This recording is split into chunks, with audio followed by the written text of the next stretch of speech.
குர்ஆன் சொல்ற மெசேஜ் என்ன, அல்லாஹ் இந்த சமூகத்துக்கு சொல்லக்கூடிய மெசேஜ் என்னன்றது இன்னைக்கு யாரும் படிக்கிறது. அப்படி படிக்காம போற காரணத்தாலதான் இன்னைக்கு குர்ஆனை பற்றிய அறிவு சமூகத்துல இல்லை. குர்ஆன் ஒன்று சொல்லும், சமூகம் ஒன்று செஞ்சு கொண்டு இருக்கு. அதனாலதான் இன்னைக்கு இவ்வளவுதான்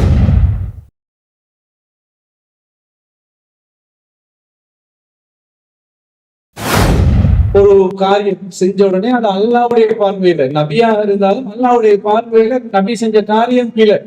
அதனால அல்லாஹ் தஆலா நபியை கண்டிக்கிறான். யா அய்யுஹன் நபியு லிம துஹர்ரிமு மா அஹல்லல்லாஹு லக தப்தகி மர்லாஹத அஸ்வாஜிக. உடனே கண்டிக்கிறான்.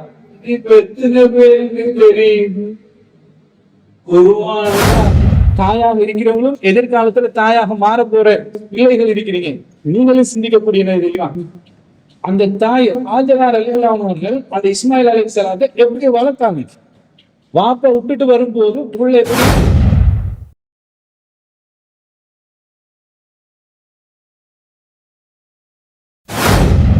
சொல்லும் போது ஒரு மனைவி உண்மையிலே எப்படி இருக்கணும்ன்றது முன்மாதிரி எல்லா விஷயத்திலையும். கணவன் இப்ப உங்க கணவன்மார் தௌஹீதோட இந்த ஏகத்துவ கொள்கையோட தொடர்பாய்க்கப்பட்டு தான் நீங்க இந்த இடத்துக்கு வந்திருக்கிறீங்க, இல்ல நீங்க இங்க வர மாட்டீங்க. அப்ப உங்களோட கணவன், உங்களோட ஹஸ்பண்ட்மார் இந்த தௌஹீதோட சம்பந்தமாக இருக்கும்போது